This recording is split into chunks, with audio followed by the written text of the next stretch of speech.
Prize is a very well-known award. It is an international award given out to people who are willing and passionate to not only make a difference in their community, but to also make a difference in the world around them. And that's exactly the type of person Kim Dae-jung was. He was honest and passionate, which is what made him the perfect candidate for the Nobel Peace Prize. Kim Dae-jung's motivation was his desire for democracy and human rights to be available not only in South Korea, but also in East Asia. His drive for peace and reconciliation with North Korea is what made him such a great leader for Korea. Dae-jung first started making his mark on the world in the 1950s when he first became a pro-democracy activist. What first made Dae-jung want to enter politics was whenever the current President Syngman administration began to become extremely dictatorial.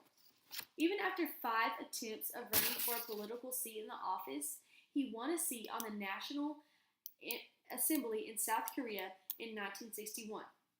He gained popularity after he spoke out against Major General Park Chung-hee, who had seized power over a military co-op. As he was then again elected in 1963 and began to emerge as a junior leader in his own party. He was the spokesman of the Democratic Party in 1965, and he then became the chairman of the party's policy planning committee that following year. In 1971, Dae-jung was still very popular with the Korean people. Dae-jung lost a bid, a very close bid, for his presidency, gaining up to 46% of the votes.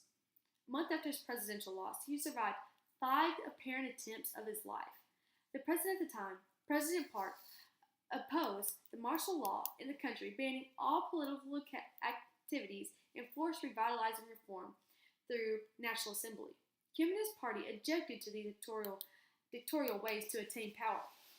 He led large campaigns against Park not only in Japan, but also in the U.S. In his results of campaigning, Kim was taken from his hotel in Tokyo and he was kidnapped in 1973 by agents of the Korean Central Intelligence Agency, and he was taken forcibly to South Korea. A week after U.S. and Japan intervened, he was released and then placed under house arrest. But then 3 years later, in 1976, he was then again arrested for instigating a pro-democracy demonstration and was sentenced to a 5-year imprisonment, but instead he was released in 1978, just 2 years later, and then again placed back under house arrest. Dae-jung continued yet to seek election as a political leader despite all of his continued setbacks. The president who first ordered Kim to be taken was assassinated in 1979. Following the assassination of this President Park, Dae-jung then had his civil rights restored. Although after a few months, a different group of soldiers then seized power and Dae-jung was thrown into jail upon the charges of treason. He was once sentenced to death, but instead he was exiled to the U.S., which is where he moved to Boston and then began a teaching career at Harvard. Dae-jung once returned again to Korea, and then he was again defeated in the presidential elections, which is when he then began to take a break from the politics. In 1998, Kim finally was elected as the president of Korea. Upon Kim's return from his hiatus from politics, he ran again for the Korean president and won. Kim was then sworn in as the 15th president of South Korea in 1998. Dae-jung immediately took charge in the office and began to fix the economic crisis in South Korea. Dae-jung then took large measures to help slow the declining economy. Dae-jung's economic policies restored the progress of the economics in South Korea. Dae-jung's presidential sights were set on restoring the economy by bringing up about honest and the economic ventures of large corporations. North Korea made great strides towards better relationship with South Korea under Dae-jung. Although the effort was not permanent, it was the step in the right direction.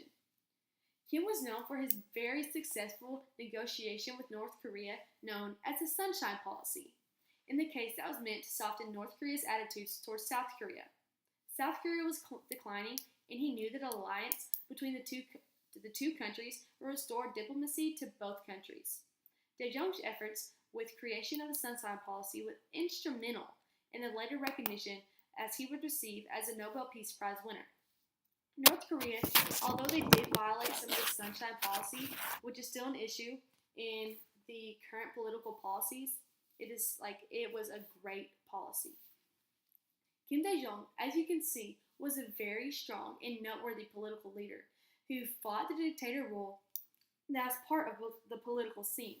His reformation and ultimate turnover of the old ways, despite various trials and attempts to stop his efforts to lead to his Nobel Peace Prize, he never gave up his efforts to make a better life for his people. Because of his dedication and relentless work, he will always be remembered as a person worthy of recognition.